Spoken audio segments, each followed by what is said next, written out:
Hi everyone! So for today's recipe, we will cook pork and black bean garlic sauce. So for our main ingredient, we're gonna have first Kikkoman soy sauce, and the other one is the black bean garlic sauce. So you can find these food ingredients in www.karmanfoods.com.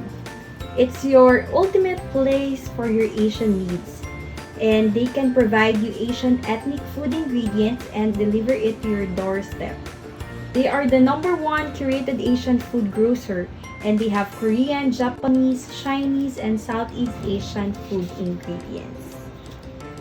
So, just a few history for our first ingredient. The Kikkoman soy sauce is an all-purpose seasoning made from soybeans, wheat, water, and salt. So this soy sauce is aged for several months to achieve the rich and appetizing flavor. It can be used for pan-fried vegetables, meat, and fish dishes. And our second ingredient is the black bean garlic sauce. So it is a ready-to-use sauce made from aromatic fermented black beans, minced garlic, and rice wine. It is commonly used in stir fries and steamed dishes. And perfect sauce for all the vegetarians and vegans. Okay, so let's start and prepare our ingredients for our pork and black bean garlic sauce. So for the complete ingredients of pork and black bean garlic sauce, we have 1 tablespoon of sesame oil, 2 garlic cloves minced, 1/4 cup of red onions diced, 200 grams of pork slices, 1 tablespoon of red wine, 1 tablespoon of our main ingredient, Kikkoman soy sauce,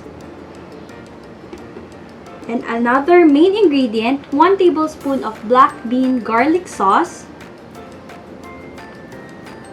our vegetables, red cabbage, and lastly, another vegetable is the white cabbage. So we're gonna start cooking our pork and black bean garlic sauce. So you have to make sure that the pan is hot before adding anything. First, add 1 tablespoon of sesame oil,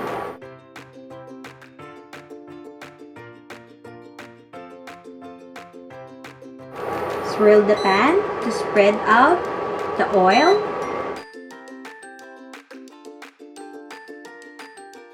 Then, add the minced garlic,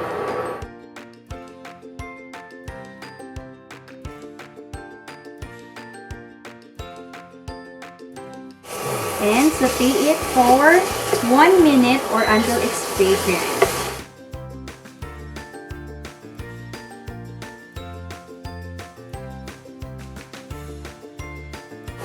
Then, add the red onions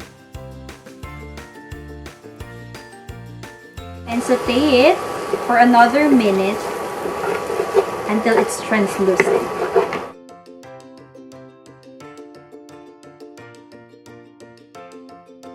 Continue sauteing until the onions are translucent. And then add the pork slices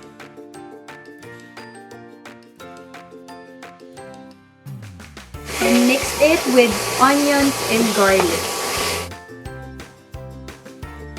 Continue cooking the pork until it's tender.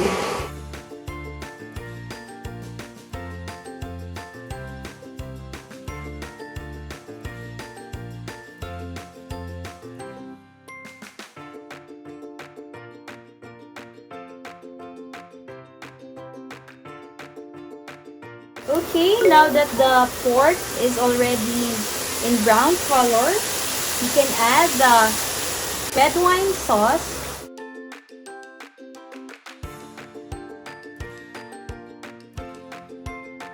mix it, wait until the red wine has reduced, and then we can add our main ingredient, the Kikkoman soy sauce.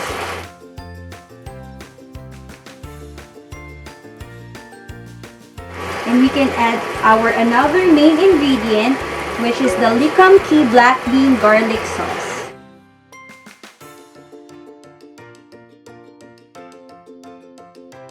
Mix the ingredient with the pork slices until it's well combined. Make sure that you coat the pork with sauce.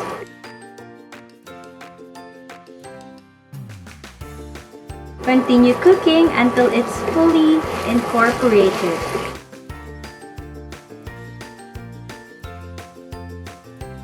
Now that the pork is fully covered with sauce, we can add our vegetables, the red cabbage slices, and the white cabbage slices.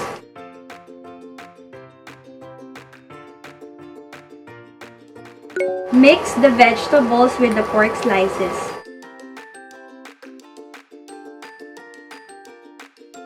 Make sure that you mix the sauce with the vegetables and the pork.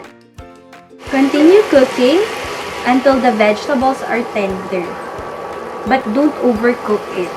We need the crispiness of the vegetables. Now we're ready to eat our pork and black bean garlic sauce.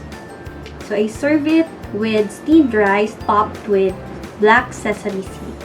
So again, we use the two food ingredients you can get from www.karmanfoods.com. So we have here the Kikkoman black bean garlic sauce and the Kikkoman soy sauce. So our selection are constantly growing, and if you have any suggestions, you can email us at hello@karmanfoods.com. Now we're ready to eat our pork and black bean garlic sauce. Enjoy your food! Thanks everyone!